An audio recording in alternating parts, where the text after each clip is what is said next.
నమస్కారం. నేను కామేశ్వరిని. ముందుగా పద్మావతి గారికి హృదయపూర్వకమైనటువంటి నమస్కారాలు తెలియజేస్తున్నానమ్మా. 40 ఏళ్ల క్రితం మా తోబుట్టువుల నుంచి ప్రేమ పొందాను. తర్వాత నాకు ప్రేమ దొరకలేదు. ఇవాళ నాకు సపోర్ట్గా మీరు మాట్లాడినటువంటి, నన్ను అర్థం చేసుకున్నటువంటి తర్వాత నాకు కొంచెం ఇది మంచి ఇది చెడు చెప్పేవాళ్ళు కూడా లేని ఈ పరిస్థితిలో మీరు కొంచెం మంచి చెడులు చెప్పటం, ఇవన్నీ కూడా నా హృదయాన్ని తాకి చాలా చాలా చాలా ఆనందం అయ్యాయి. ఈ ప్రేమతో దుఃఖం వస్తుంది. ఇప్పటికి 4 వీడియోలు నేను చేస్తున్నాను, డిలీట్ చేస్తున్నాను, మాట్లాడడానికి రావట్లేదు. ఎందుకంటే మీ మాటలు నా గుండెలో అలా అలా అలా అలా మెదులుతున్నాయి. అలాగే ప్రొఫెసర్ డాక్టర్ ముళ్ళపూడి సత్యనారాయణ గారికి కూడా హృదయపూర్వకమైనటువంటి నమస్కారాలు. అయ్యా, మీరు పెద్ద పెద్ద మాటలు ఉన్నారు, పాదాపి వందనాలు లాంటివి కాదండి. సరస్వతి పుత్రులు మీరు. మీ వీడియోలు ఇంతకిత్తం నేను చూడలేదు. నిన్ననే అన్నీ చూడడం వల్ల చూస్తూ మీ మాటలు విని నాకు అనిపించింది ఏదో చేశాను. కానీ అక్కడ తప్పు పట్టడం అనేటువంటిది మిమ్మల్ని కూడా కాదు. అందువల్ల మీరు పెద్ద మాటలు, పాదాపి వందనాలు లాంటివి చెప్పకూడదు. ఎందుకంటే సరస్వతి మూర్తి భవించినటువంటి వ్యక్తులు మీరు. సలహాలు ఇవ్వాలి, చిన్నవాళ్లే కాబట్టి ఆశీర్వదించమని నేను అడగడం లేదు. ఇంకా పద్మావతి గారి దగ్గరతో చెప్పాలంటే, అమ్మా, అర్థం చేసుకున్నారు ఒక స్త్రీ హృదయాన్ని. అలాగే తప్పులు అటు ఇటు ఉన్నాయనేటువంటిది కూడా నిజం. జరిగిన విషయాల్లో చాలా చాలా చెప్పాలి, కానీ మీకు తెలియదు. ఆ వ్యక్తి ఒక లేడీ సైకో. ఒక స్త్రీ జీవితం నాది ఎలా నలిగిపోయింది అనేటువంటిది మిమ్మల్ని నేను పర్సనల్గా కలిసి చెప్తాను. మిమ్మల్ని ఒకసారి మా ఊరు తీసుకెళ్తాను, బోడపాడు అగ్రహారం తీసుకెళ్ళి వాళ్ళ ఇల్లు ఎక్కడుంది, మా ఇల్లు ఎక్కడుంది, అక్కడ జరిగినటువంటి సంఘటనలు అన్నీ కూడా తప్పకుండా నేను మిమ్మల్ని బోడపాడు అగ్రహారం తీసుకెళ్తాను. ఇంకొక మాట, గరికిపాటి ఎప్పటికీ వీడియోల ముందుకు వచ్చి మాట్లాడలేడు. ఘోరాతి ఘోరమైనటువంటి పరిస్థితులను నాకు తీసుకొచ్చి నా జీవితాన్ని నలిపేశాడు. అందుకే స్త్రీ సైకో అన్నాను. పైకి చెప్పేటువంటి ఈ సరస్వతి పుత్రుడిలో నీచాతి నీచమైనటువంటి భావనలు చాలా ఉన్నాయి. అయితే ఇంకొకటి కూడా చెప్పాలి. తప్పు చేసినది 40 ఏళ్ల క్రితం. అప్పటికి సరస్వతి పుత్రుడు కాదు, సామాన్యమైనటువంటి వ్యక్తి, నీచమైన భావాలు ఉన్నటువంటి ఒక దుష్టుడు. దుష్టత్వంతో నన్ను చూశాడు, నా జీవితాన్ని తగలబెట్టాడు, నాశనం చేశాడు. ఇప్పుడు సరస్వతి పుత్రుడు, ఇప్పుడు జ్ఞానం వచ్చింది. ఇప్పుడు అలాంటి వెర్రి పనులు చేయకపోయినా లోపల ఉన్నటువంటి ఆ స్త్రీ పట్ల ఉన్నటువంటి ఒక ఏహ్యమైనటువంటి, చాలా అసహ్యకరమైనటువంటి భావనలతోటే ఆ స్త్రీలను అలా విమర్శిస్తాడు. లోపల ఉన్న వ్యక్తి గురించి మీకు తెలియదు. అది మీడియా ముందు కాదు, ప్రపంచానికి చెప్పేటువంటి విషయాలు కాదు. భర్త ఎలాంటి వాడు భార్యకి మాత్రమే తెలుస్తుంది, తల్లికి కూడా తెలియదు. ఇక్కడ భార్య అని నేను అనట్లేదు.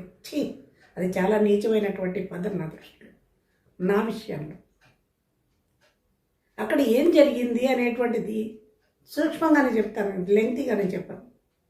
వ్యామోహంతో జరగలేదు. అది రావణాసురుడు సీతను ఎత్తుకెళ్ళాడు, తీసుకెళ్ళి రాక్షస స్త్రీలని కాపలా పెట్టాడు. ఎందుకు? ఆమెను మనసును మార్చండి అని. సీతాదేవి అక్కడి నుంచి ఎక్కడికి పారిపోతుందండి? ఎక్కడికి తీసుకొచ్చాడో తెలియదు. ఎలా పెడుతుంది సీత? ఎక్కడికి పెడుతుంది? చుట్టూ రాక్షసులు ఉన్నారు కదా. నా పరిస్థితి అదే అయ్యింది. మీకు నిజాలు చెప్తున్నాను నేను. వరంగల్ జిల్లా నర్సంపేట తాలూకా ఖానాపురం నేతాజీ గురుకుల విద్యాలయం. ఇప్పటికీ అది రన్నింగ్. ఎవరికైనా డౌట్ ఉంటే వెళ్ళి చూడొచ్చు. అక్కడ పొలాల మధ్యలో స్నేహితులతో కలిసి ఈ దుష్టుడు ఒక స్కూల్ పెట్టాడు. ఇదే నేతాజీ గురుకుల విద్యాలయం. స్కూల్ రన్ చేస్తుంటే నాకు చిన్నప్పటి నుంచి మా 18 పురాణాలు చదివేయడం చాలా గౌరవంగా ఉండేదాన్ని.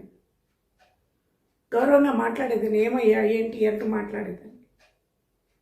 వీళ్ళన్న చాలా అందమైనటువంటి వాడు. మా మామగారు చాలా అందమైనటువంటి వాడు. మా అత్తగారి రూపమే ఈ గరికిపాటికి వచ్చి ఆయనతో నా వివాహం అయింది, కానీ కుటుంబాల మధ్య విభేదాల వల్ల పెళ్ళైన 3వ రోజు నుంచే నన్ను పుట్టింటికి వెళ్ళనివ్వలేదు. మా ఇద్దరి మధ్య ఎప్పుడైనా గొడవ వస్తే మీ నాన్నది మా నాన్నదే అనుకోవడమే తప్పితే మా ఇద్దరి మధ్య గొడవలు లేవు. ఎందుకంటే మాది అన్యోన్యమైనటువంటి దాంపత్యం, మంచి జీవితం. నాకు చాలా ఇష్టం ఉండేది. అందరూ మీ ఇద్దరిని చూసి చక్కటి జంటను ముచ్చటపడేటువంటి వాడు.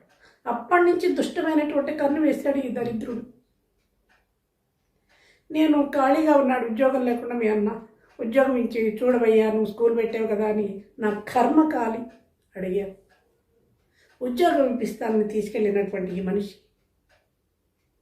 అదే సమయానికి ఒక 2 రోజులు ఉద్యోగం చేస్తూ ఉండగా వీళ్ళన్నకి ఉద్యోగం విశాఖపట్నంలో వస్తే జాయిన్ అవ్వడానికి పెడుతుంటే నేను కూడా పెడతాను, నేను ఇక్కడ ఉండను, వస్తానని ఆ మనిషిని పట్టుకుని ఏడిస్తే ఈ దుష్ట నీచాతి నీచుడు ఏమన్నాడు, ఇద్దరు ఒకసారి వెళ్ళిపోతే ఇక్కడ టీచర్లు తక్కువ అవుతారు, అది 5వ క్లాస్ ఉన్నటువంటి చిన్న స్కూలు, నా అవసరం లేదు. కానీ అన్నకి మాయ మాటలు చెప్పి నేను వారం రోజులు ఒక 10 రోజుల్లో చూసి నేను పంపిస్తాను, నువ్వు ఉంచు అంటే వేరే క్యాస్ట్ వాళ్ళైతే గుంజి లెంపమీ కొట్టి నా పెళ్ళం ఇక్కడ ఎందుకు ఉంటుందిరా అని పట్టుకెడతారండి. మేము బ్రాహ్మణం కదా. అటువంటి అది ఆ పొగరనండి, లేకపోతే ఆ ధైర్యం కానింటే అది లేదు. ఆ ధైర్యమైనటువంటి ఆలోచనలు వాళ్ళకి రావు. బ్రాహ్మడు తెలివైన వాడు కానీ భయస్తుడు. పైగా ఈ అన్నగారికి తమ్ముడు పట్ల అపారమైనటువంటి నమ్మకం. తమ్ముడే కదా ఉన్నాడు వాడు, నీకెందుకు భయం, ఈ అడవి అయినా పర్వాలేదులే అని నాకు నచ్చ చెప్పి నన్ను వదిలేసి వెళ్ళిపోయాడు. కానీ కూడా తీసుకెళ్ళి ఇంత బాధ ఉండకపోను. కానీ నా కర్మ అది కూడా. ఇప్పుడు సత్యనారాయణ గారు మొదలపూడి సత్యనారాయణ గారు చెప్పారు చూసారా, గత జన్మవేవో ఉంటాయి, ఆ కర్మలే నడిపిస్తాయి.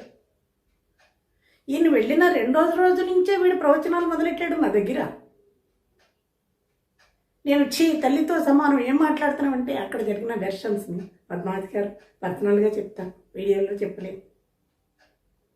అక్కడ వ్యామోహంతో కూడినటువంటిది కాదు. ఎందుకు ఏం జరిగింది అనేది తర్వాత చెప్తాను.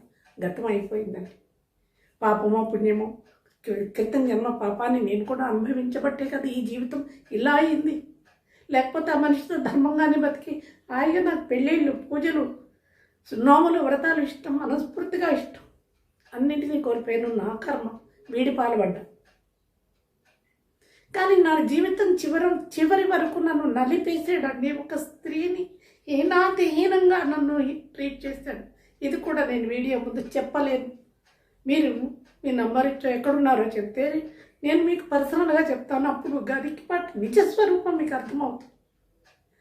ఆయన వీడియో ముందు జీవితంలో రాడండి. నా ఎదురుగా కూర్చుని నేను చెయ్యలేదని చెప్పమనండి. ఆయన చేసిన దుష్ట చర్యలన్నీ నేను బిట్టు నేను రెడీగా ఉన్నాను. అంత నేను నిజాయితీగా ఉండి ధర్మంగా ఉండబట్టే ఇవాళ భగవంతుడు నాకు ఇల్లు ఇచ్చాడు, నాకు ఉద్యోగం ఇచ్చాడు, నా చుట్టూ మంచి సర్కిల్ ఇచ్చాడు. భగవంతుడి బ్లెస్సింగ్స్ నా పట్ల ఉన్నాయి. ఆధ్యాత్మికమైన జీవితంలోనే వెడుగుతున్నాను. ఇప్పటికీ నాలో కాముకత్వం లేదు. అటువంటిదే ఉంటే నేను ఎప్పుడో నాశనం అయిపోదునండి. నేను ఇప్పుడు కూడా వీడియోలు చూడట్లేదు, నేను కామెంట్లు చూడట్లేదు. ఎందుకంటే నేను హర్ట్ అవుతాను. నేను సుఖంగా బతకాలనుకుంటున్నాను. ఎందుకంటే ఎవరి ఇష్టం వచ్చినట్టు వాళ్ళు వెళ్తారు. అది వాళ్ళ చెల్లెలకో వాళ్ళ అక్కకో జరిగిన అన్యాయం అయితే అలా మాట్లాడతాడు ఎవడైనా. విమర్శ కూడా మంచి విమర్శ చేయాలి, మంచి పదాలతో విమర్శ చేయాలి, ఎవరికి వచ్చినట్టు వాళ్ళు. మా ఫ్రెండ్స్ చెప్తుంటే విని నేను వద్దు చెప్పొద్దు అని నేను వినటం లేదు, చెప్పకపోవడం. అటువంటి పరిస్థితుల్లో చాలా హీనం చేశాడు గరికపాటి నా జీవితాన్ని. అన్నీ భరించాను. ఎక్కడ ఎంతవరకు అంటే పిల్లల్ని చూసుకుంటున్నాను, ఇంటి బాధ్యత లేకపోయినా, ప్రేమను దోమలు నాకు మనిషి అంటే అసహ్యం, పరమాసహ్యం.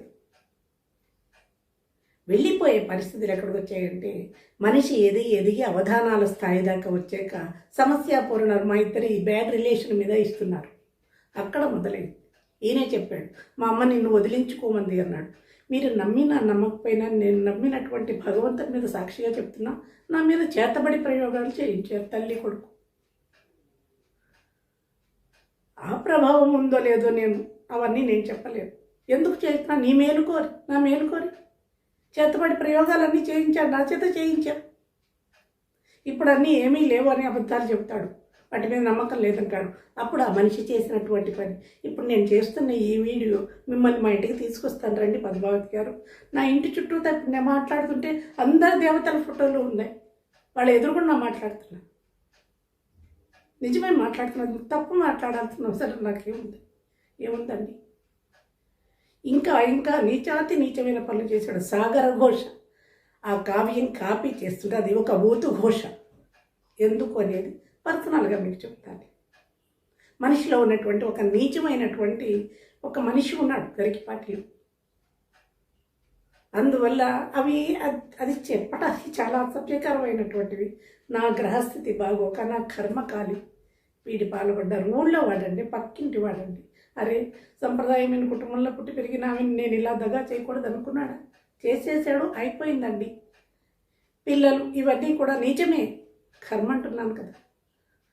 అది ఎప్పుడో అనుకోకుండా పుట్టినటువంటి పిల్లలే. కానీ ఈ దౌర్భాగ్యుడితోటి నాకు ఎక్కువ అనుబంధాలు లేవు. ఆయన కవిత్వం, ఊర్లో తిరిగాడు, స్వార్థంలో బతికాడు, అయిపోయింది. పిల్లల్ని పెట్టుకుని బతుకుతూ ఉన్నాను. పిల్లల ఫ్యూచర్, ఇంటి బాధ్యత తీసుకొని నన్ను ద్వేషించకుండా ఉంటే ఇవాళ ఇవన్నీ బయటకు వచ్చేవి కాదు. సమస్యాపూర్ణాలు వాళ్ళు అలా ఇస్తే నా బాధ్యత అండి. ఈశ్వరి, నువ్వు మా పేపర్ కామేశ్వరి, మా అమ్మ నన్ను ఈశ్వరి అనేది. ఈ మహానుభావుడు అలాగే అనేవాడు. నువ్వు చచ్చిపో, గంధపు చెక్కలతో కాలు పెడతానన్నాడు. నేను ఎందుకు చచ్చిపోవాలి పద్మావతి గారు? నేను ఏం తప్పు చేశానని చచ్చిపోవాలి? చచ్చిపోయాక ఏ చెక్కలతో కాలు పెడితే ఏంటండి? చావునన్నా చావు, ఇంట్లో నన్ను చనిపో, నీ కారణంగా నా అభివృద్ధి పోతుంది. మా అమ్మ నిన్ను వదిలించుకోమంది. అది ఏమి తల్లండి? ఆవిడికి కూతుళ్ళు లేరు, చచ్చిపో అంటాడా? చచ్చిపో అంత నేను వెళ్ళిపోదురండి, పెరుగుతాను అన్నాను. కానీ నాకు 2 పిల్లలంటే ప్రాణం. నోములు చూస్తే నోములు నోస్తే పుట్టిన పిల్లలు వాళ్ళని వదులుకుని నేను ఎక్కడికి పెడతాను చెప్పండి?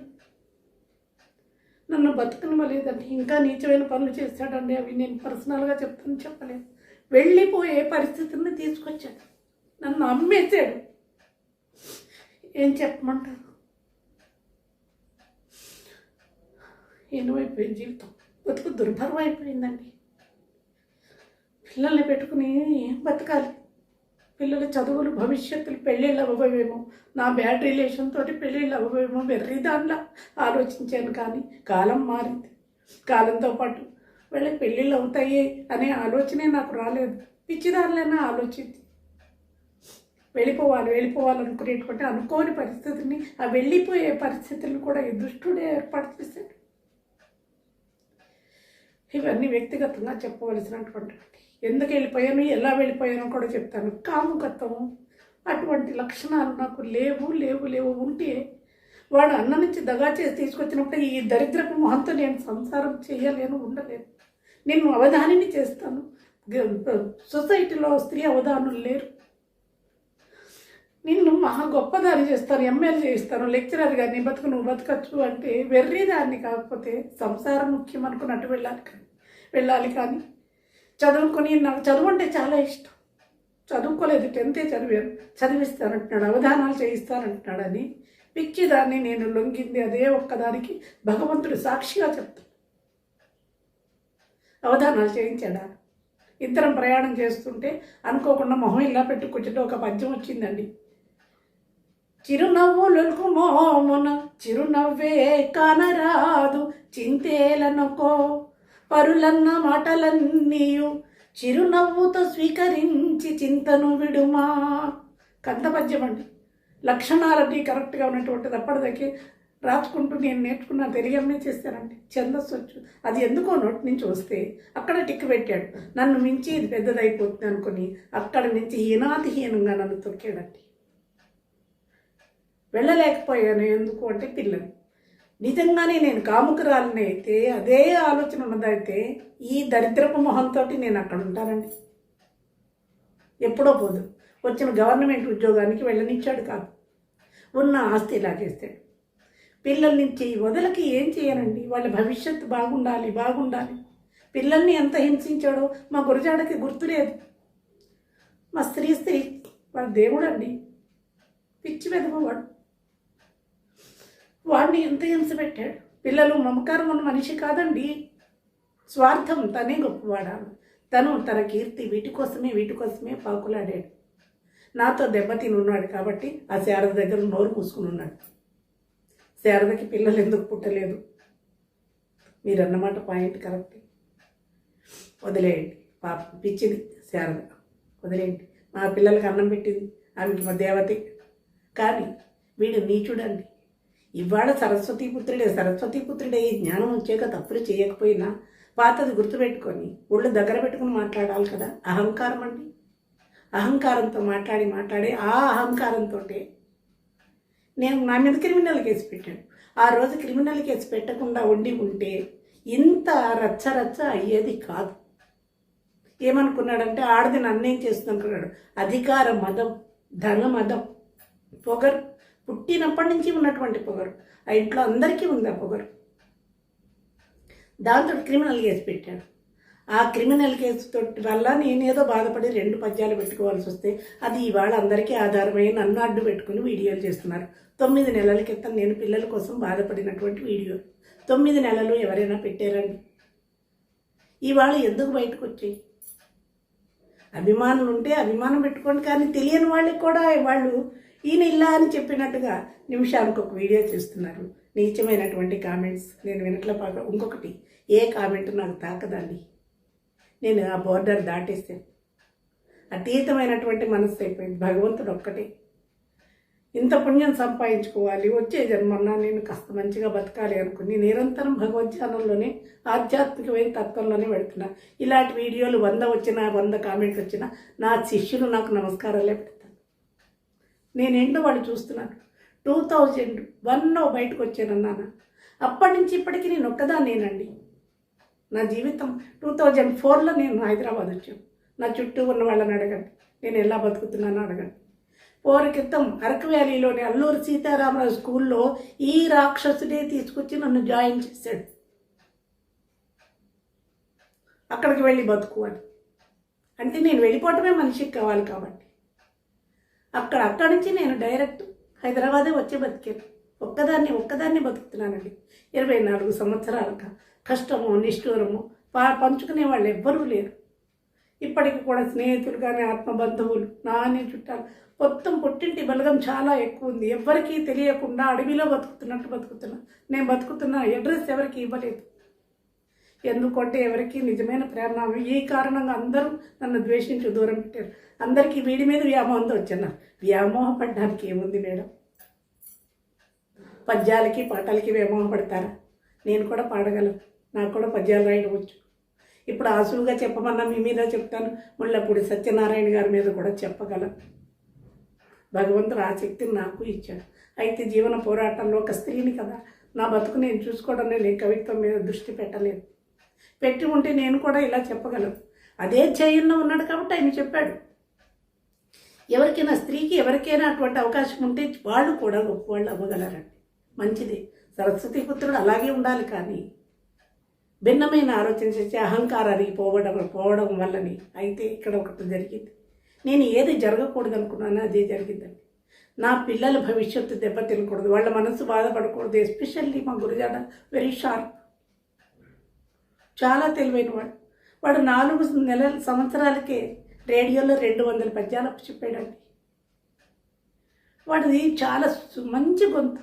ఒక రోజున వాడు కూర్చోబెట్టుకుని నారాయణతే నమో నమో అంటూ అన్నమయ్య కీర్తనతో చక్కగా పాడుతున్నాడు. ఈ దుష్టుడు వచ్చి ఇద్దరిని చిత్తకొట్టినంత పనిచేశాడు. కొట్టట్లేండి, అంత సత్తా లేదు. ఇంట్లో సంగీతం వినపడితే చంపేస్తానన్నాడు. ఎంత దుష్టత్వం అండి. సంగీత కుటుంబంలో పుట్టి పెరిగాను నేను. 25 సంవత్సరాలు నోరు మూసుకున్నాను. కానీ ఒకే ఒక్క పాట, వీడు రాసినటువంటి పాట వల్లని నేను బయటికి రాగలిగాను. అది అమ్మవారి కటాక్షమే అనుకుంటాను. జరిగిన కథ ఏమన్నా ఉంటే చెప్తున్నాను కదా, మిమ్మల్ని మా ఇంటికి తీసుకొస్తాను, రండి. నా ఇల్లు చూడండి, నా జీవితం చూడండి, నేను ఎలా బతుకుతున్నానో చూడండి. నా ఆధ్యాత్మికమైనటువంటి ఒక ఋషిలా బతుకుతున్నానండి. వేషధారణ ఋషి కాదు. ఎందుకు 65 సంవత్సరాలు 66 దాటిపోతున్నాయి నాకు. నేను ఉద్యోగం చేసుకుంటుంది కానీ దారి లేదు. ఇల్లు కొనుక్కున్నాను, ఆస్తి బతకటానికి ఉంది. ఒక భజన పెట్టుకోవాలంటే 20,000 కావాలండి. ఎక్కడి నుంచి వస్తే? నాకున్న ఆధారం సంస్కృతం పాఠాల లెక్చరర్. 99 మార్కులు తెప్పించుకుంటూ మంచి లెక్చరర్గా నేను పేరు తెచ్చుకున్నాను. పిల్లలందరికీ నేనంటే చాలా ప్రేమ, మేనేజ్మెంట్కి అంటే గౌరవం. నా ప్రవర్తన వాళ్ళకి తెలుసు. వీళ్ళు పెట్టేటువంటి ఈ కామకురాలు వాడితో ఉంది వీడితో ఉంది ఇవి నాకు పట్టవండి. ఎందుకంటే ఎవరి నాలుగు తెచ్చింది వాళ్ళు మాట్లాడతారు. నిజాయితీగా బతుకుతున్నాను కాబట్టి ఆ భగవంతుడు నాకు ఇంత ప్రశాంతమైనటువంటి ఇల్లునిచ్చాడు, ప్రశాంతమైన జీవితాన్ని ఇచ్చాడు. నేను వీడియోలు చూడట్లేదు, కామెంట్స్ వినట్లేదండి. కానీ అర్థం చేసుకున్న మీరు మీలాంటి వాళ్ళని ఇచ్చాడు భగవంతుడు. ఇంత జరిగిన దానికి ఒక సంతోషం ఏంటంటే, బయటకు వచ్చి లీక్ అయింది, జీవితాలు చెడు మంచి ఇన్ని పక్కన పెడితే ఒక మంచి సదాభిప్రాయం అర్థం చేసుకునేటువంటి మీలాంటి వ్యక్తుల్ని, సత్యనారాయణ గారు అటువంటి ఒక సోదరుడు అటువంటి వాళ్ళు ఇచ్చారు. అది నాకు చాలా సంతోషం అండి. ఫైనల్గా చెప్పేది ఏంటంటే, ఇప్పుడు సరస్వతి పుత్రుడు ఎప్పుడో చేశాడు, అది దుష్టత్వం, క్రితం జన్మ పాపం అండి. మిమ్మల్ని వీడియోలు పెట్టద్దు, కామెంట్లు పెట్టద్దు అనట్లేదు, కానీ నేను డబ్బు కోసం ఆశపడు లేకపోతే ఆయన కీర్తిని దిగదార్చడానికి నేను చేస్తున్నది కాదు. 9 నెలల క్రితం నా పిల్లల మీద బాధతో పెట్టుకున్నటువంటి వీడియోల్ని క్యాష్ చేసుకుని పెట్టుకుని ఇష్టం వచ్చినట్లు కామెంట్ చేస్తున్నారు తప్పితే నాకు భగవంతుడి దయ వల్ల ఆర్థికమైనటువంటి ఇబ్బందులు లేవు, అనారోగ్యాలు లేవు, చంచలమైన మనస్తత్వం నాది కాదు. స్థిరంగా భగవంతుని నమ్ముకునే బతుకుతున్నటువంటి మా నాన్నగారు 12 దేవాలయాలు కట్టించారు. నాకు ఆయన ఆధ్యాత్మికతయే నేర్పాడు. అధర్మమైనటువంటి పనులు చీల్చినా నాలో ఉండవు. అటువంటి కుటుంబం నుంచి వచ్చిన దాన్ని నేను, ఏ కామెంటు నన్ను ఏమీ బాధ పెట్టదండి. ఎందుకంటే ఈ ప్రస్తావనలు ఈ వీడియోలు ఇక్కడితో ఆపేస్తే బాగుంటుంది. ఎందుకంటే నేను పెద్ద వయసుకు వచ్చేసాను. ఆ సరస్వతి పుత్రుడు కూడా 60 దాటిన వాడే కదా. ఇప్పుడు ఇద్దరు నిజాలు అబద్ధాలు దీంట్లో కుదర్చవలసినవి ఏమీ లేవు. ఆ జీవితంలో వాళ్ళు అలాగే ఉంటారు, నా జీవితంలో నేను ఇలాగే ఉంటాను చివరి వరకు కూడా. ఈ మధ్యలో దీని గురించినటువంటి గొడవలు కానీ విమర్శలు కానీ అందరూ ఆపేస్తే బాగుంటుంది. జరిగింది జరిగింది, ఆయన కర్మను ఆయన అనుభవిస్తాడు, నా కర్మను నేను అనుభవించేసాను. చివరి దశలో ఇంక భగవత్ చింతన తప్పితే ఏమీ లేదు. అహంకారాన్ని మార్చుకుంటే ఆయన ఇప్పటికి కూడా ప్రవచనాలు చేసుకోవచ్చు, చెప్పుకోవచ్చు. అనవసరమైన విషయాల్లోకి వెళ్లకుండా వెంటే కష్టపడి సంపాదించుకున్నటువంటి జ్ఞానం, ఆ జ్ఞానంతో బతకడానికి అవకాశం ఉంది. తప్పును ఒప్పుకోగలిగితే, కానీ అహంకారి గురించిన అవసరం నాకు లేదు. ఈ ప్రభావాలు నా పిల్లల మీద పడకుండా ఉండాలని నిరంతరం భగవంతుని మాత్రం ప్రార్థిస్తున్నా. కొడుకులు కోడళ్ళు మనవలు బాగుండాలని, వాళ్ళ కోసం నా తలుపులు ఎప్పుడూ తెరిచే ఉంటాయి. నేను ఎవరి మీద ఆధారపడట్లేదు, ఆధారపడే పరిస్థితి నాకు భగవంతుడి దయ వల్ల లేదు. ఒక మంచి మిత్రురాలనండి, ఒక వెల్ విషర్ మీరు దొరికారు. ధన్యవాదాలమ్మ. ముల్లపూడి సత్యనారాయణ గారు. పెద్దదాన్ని కదా, పేరు కూడా నాకు కొంచెం మర్చిపోతున్నాను, క్షమించండి. మీరు పెద్ద పెద్ద మాటలు మాట్లాడద్దు. నేను నా చదువు అంతా నాకు రాజమండ్రిలోనే జరిగింది, మా తాతగారు ఊరది. ఈ వీడి జీవితంలో మాత్రం క్షోభపడ్డానండి. చిత్రహింసలు పెట్టాడు. అది పద్మావతి గారికి ఒకనాటికి నేను చెప్తాను, ఎవరో ఒకరికి చెప్పుకోకుండా నేను నా మనసుకు శాంతి దొరకదు. క్రూయల్ మెంటాలిటీ లేడీస్ పట్ల ఉన్నటువంటిది. అతన్ని అమ్మేయాలి, కీర్తి తగ్గించాలనేటువంటి దురభిప్రాయం నాకు లేదు. మనిషి చచ్చిపోయానటికి అప్పు పగ రెండు వద్దండి. అందరితోటి మంచి అనిపించుకుని పోవాలనే తత్వం నాది. ఆధ్యాత్మికమైనటువంటి దృష్టిలోనే పోతున్నాను. ఏదో పాడుకుంటున్నాను, భజనలు చేస్తున్నాను, 4 పాఠాలు చెప్పుకుంటున్నాను. 10 మంది పిల్లల మధ్యలో నేను హాయిగా ప్రశాంతంగా బతుకుతాను కూడా. నాలో కల్మషం లేదు, ఎవరి పట్ల ఎటువంటి కోపము లేదు. ఎవరైనా మళ్ళీ రేపు కూడా మళ్ళీ ఒకటి చేయొచ్చు, ఆ నీతి పన్నాలు పలుకుతున్నావా, చేసేది అని ప్రతి మనిషిలోనూ చెప్తున్నాను కదా. క్రితం జన్మ ప్రభావాలు, ఆ కర్మను అనుభవించేది వచ్చింది. 40 ఏళ్ల క్రితం చేసినటువంటి ఒక దుశ్చర్యకి ఆ కర్మని ఇప్పుడు ఆ సరస్వతి పుత్రుడు అనుభవిస్తున్నాడు. కర్మ ఎవరిని వదలదు. కామెంట్ చేసేవాళ్ళు కూడా ఈ వ్యూస్ మీద వచ్చే డబ్బుల కోసమో లేకపోతే పేరు ప్రతిష్టల కోసమో క్యాష్ చేసుకునే ప్రయత్నాలు చేయకండి. విమర్శించారు, అయిపోయింది, వదిలేయండి. చివరి దశకు వచ్చేసాం. దగా పడిన నేను, దగా చేసిన ఆ మనిషి. నా పిల్లలు బాగుండాలి. ఈ ప్రభావాలు నా పిల్లల మీద పడకూడదు. కాబట్టి ఇది వదిలేసేయండి. ఇంకా నిర్ణయాలు మీరు ఎలా ఉంటారు, ఏం చేస్తారనేది నాకు సంబంధం లేదు. మళ్ళీ నేను రామాయణం వీడియోల్లోకి వెళ్ళిపోతున్నాను. నన్ను అర్థం చేసుకున్నందుకు మరొకసారి ధన్యవాదాలు తెలియజేస్తున్నాను. నమస్కారం.